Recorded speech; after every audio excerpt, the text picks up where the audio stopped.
Revered Swami Sudaranandaji Maharaj, Assistant Secretary of the Ramakrishna Mission, Belur Mutt, had joined the Ramakrishna Mission at the Rahana Center, and he has served as the head of the mission centers in Along and Deoghar. I now request Revered Swami Sudaranandaji Maharaj to give his inaugural benediction. Sarve sukhino bhavantu, sarve santu niramaya, sarve bhadrani pasyantu, ma kaschit dukhama bhavat. Let all be happy, let all be free from ailments, let all be blessed with the vision of truth, beauty and goodness. Let misery touch none. And this is precisely what we call Indian culture. Now, as I stand here and was contemplating as to what exactly I should say, because we are running short of time, and because of this time constraint, I have to change the deliberation that I will present to you today. I thought about. Now, as you have heard that I had the privilege of working almost for 2 decades near McMahon line. I remember a very, very interesting anecdote, which I hope you agree with me that will not be out of place in the final analysis. We sent a batch of boys for Bharat Darshan. Those boys, quite grown up, as you can understand, they belong to Mongolite stock and all are tribals. They were going in files in the platform of Agra railway station. And the professor of the University of Agra, he was slightly surprised seeing such grown-up boys passing out in files, that too in a railway station platform. He approached them, asked one of them, "Boys, where do you hail from?" They said, "We are from Arunachal Pradesh, erstwhile Nepal." "What religion you belong to?" "No." Then they said that we are students of Ramakrishna Mission, we belong to Ramakrishna Mission. And then the professor asked him, "What religion you belong to?" That boy replied that, "We have already told you that we belong to Ramakrishna Mission. And again, why do you ask this peculiar question to us?" I didn't really know about it. After a few days, I received a letter congratulating me from the particular professor. Why I tell this is that this is where we are. This boy, a school boy, he told, "We belong to Ramakrishna Mission. And then why do you ask this peculiar question to me? Asking me about my religion. I have already answered whatever I had to say." Why is the question. Why he means that when he accosts himself as one from Ramakrishna Mission, he has already replied the question like, "What religion you belong to?" I remember a funny incident in Chicago. Swamiji has gone to Chicago, and you all know the tribulations that he had to go through before the Parliament of Religion in Chicago. Swamiji was passing through the street with his turban unstitched, and one couple was passing by. The lady wife is telling her husband, "This man must be uncivilized. That's why he is putting on unstitched cloth." Swamiji overheard it. Swamiji stepped up and told, ma'am, in your country it is the tailor who makes civilized people. In my country it is the culture that makes civilized people. So that is where Indian culture stands. Now Swamiji went to a place, and then to tantalize Swamiji, a few people who are the leaders of some other religion, they kept the different sacred books pertaining to different religions, and obviously they kept the Bhagavad Gita, the Gita, at the bottom. They thought that seeing this, Vivekananda will be tantalized to their recreation. And when Swamiji didn't react, somebody pointed out, and Swamiji told, yes, it's good that the foundation is strongest. So why? Why is it that Swamiji feels Gita being at the bottom, foundation of the culture is the strongest? We go to Arnold Toynbee. Toynbee says a wonderful word. If India lives, who dies? None. If India dies, who lives? None. Why did Toynbee say so? Is the question. And then, coming to our country, we find Tagore. Tagore and Swamiji were contemporaries, and then they used to live almost in the same locality in Kolkata, but then there were not many frequent visits to each other for reasons more than one. But Tagore says that if you want to know India, study Vivekananda. So Swami Vivekananda is the focal point. Today, when we speak of cultural unity, and when we speak of cultural unity, we automatically signal out cultural diversity. When you speak of light, you automatically signal out another word called darkness. It goes together. So when we speak of unity, we automatically speak of diversity as well. Now, Swamiji had a peculiar situation in the West. Not very oft quoted though. The media of the West approached Swamiji to embarrass him. They asked a very, very embarrassing question, particularly to a monk. Swamiji, did you ever have had a beloved?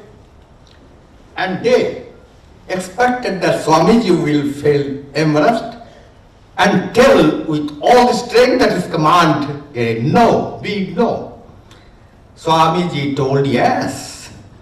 Not only I did have a beloved, I do have a beloved, and I shall be keeping on having a beloved till the last breath of my mundane life.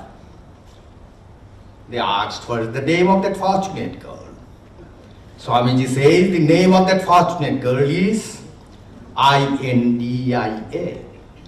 That is the girl I loved, I love, I do love, I keep on loving, and I will be keeping on loving till the last breath of my mundane life.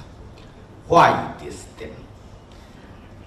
Swamiji has already pointed out that the very basic structure lying underneath the unity of Indian culture is the Purushartha.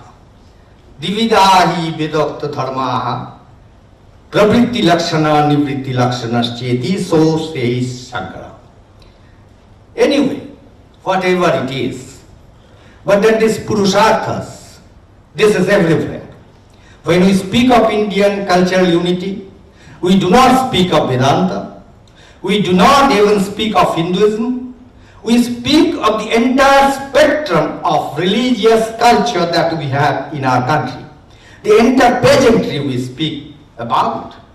And when you go to Islam, when you go to Christianity, when you go to Zoroastrianism, when you go to Sikhism, when you go to any other major religion that India has, you find there is not a single religion which do not directly or indirectly profess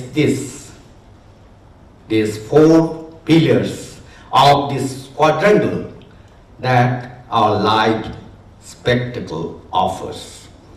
As he has already mentioned, I will not deliberate on this in very details. Dharma, Artha, Kama, and then Moksha. So this is the very basic superstructure on which this structure called Indian culture stands today. And it is there in every religious culture. And then another factor which is not seen anywhere in the world, nowhere. You don't see it. Even in many of the countries in the Asia continent today, we have this. What is that? We have never regarded India as a geographical boundary or geographical entity. We have always treated India as a spiritual entity. We have said, Janani Janma Bhumischa Sargvad Opi Gariyosi.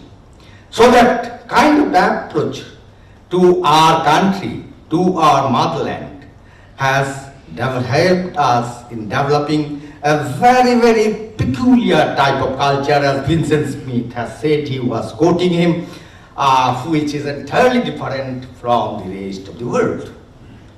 And then, of course, ceremony of religion. Swamiji has created a revolution in the annals of the history of the mankind. How is it? Religion is a word which has done maximum good to the humankind.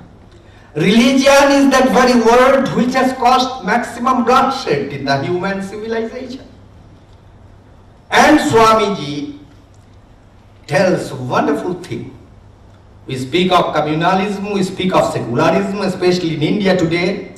If we open the newspaper in the morning, we find that this word is very common, secularism and communalism. If secularism means acceptance of all religions, not only tolerance, then Swamiji is that person who gave a very, very working, practical, scientific definition to what we call secularism. What did he say?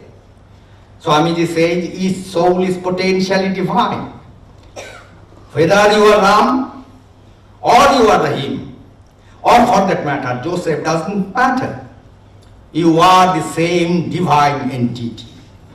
So this harmony of religion, somebody calls it water, somebody calls it job, somebody calls it pani, doesn't matter, but the substratum is the same. Likewise, somebody calls it God, somebody calls it Allah, somebody calls it Bhagavan, and so on. But the substratum remains the same. That's why our seers proclaim the unity of Indian culture in a very, very unique way, in their inimitable style. Ekang sat vipra bahudha vadanti. It is one, existence is one. The sages call it by various names. I remember Swami Ranganathanandaji's experience in Kremlin. He was speaking, he was addressing a 800 strong gathering, and Comrade Brezhnev was sitting on the front row. And Swamiji was speaking about Vivekananda and humanism.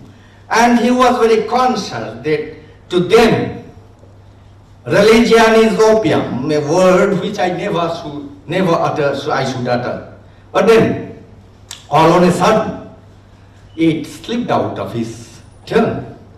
The 800 people, 1600 feet, simultaneously stood up to protest Swami. Do not utter that word. That's a very dangerous word. And Ranganathanandaji immediately told, do you believe in energy, kinetic and potential? Do you believe in consciousness? If the synonym for consciousness is energy, yes, we do. What you call energy, kinetic and potential, I call consciousness, and I call, as I have told, God. Oh, your God is the synonym for energy. You can utter this 1,008 times, Swami. That is where they are, and that is where we are. That we accept our religion is inclusive. It believes in evolution and it believes in devolution both, which is why our religion, our culture, our way of life, everything has been so sustainable for such a long time. And then religion is at the center of our life at all levels. I do not know whether the thieves steal religiously, but it is true. Religion is there in every sphere in our life. We breathe, we sleep, we drink, we eat in religion. And we dream also in religion. So, religion is there. I may be Rahim, I may be Joseph, I may be Ram, doesn't matter. But in my own way, in every walk of life, in every sphere of my life, in every phase of my life, I do enjoy and breathe religion with every breath. And that is perhaps the most sustainable key for the unity of the culture of India. And then another aspect which many people lose sight of, our democracy, very vibrant. You look towards our neighbors, you look towards the other countries around, and you will find that in most of the countries in the West today, slave has been murdered. Tranquilizer is the answer. Ranganathanandaji was asked, Swami, you are speaking so much about your country, but your people, they sleep in the pavements, right? But your people sleep with tranquilizer. My people doesn't require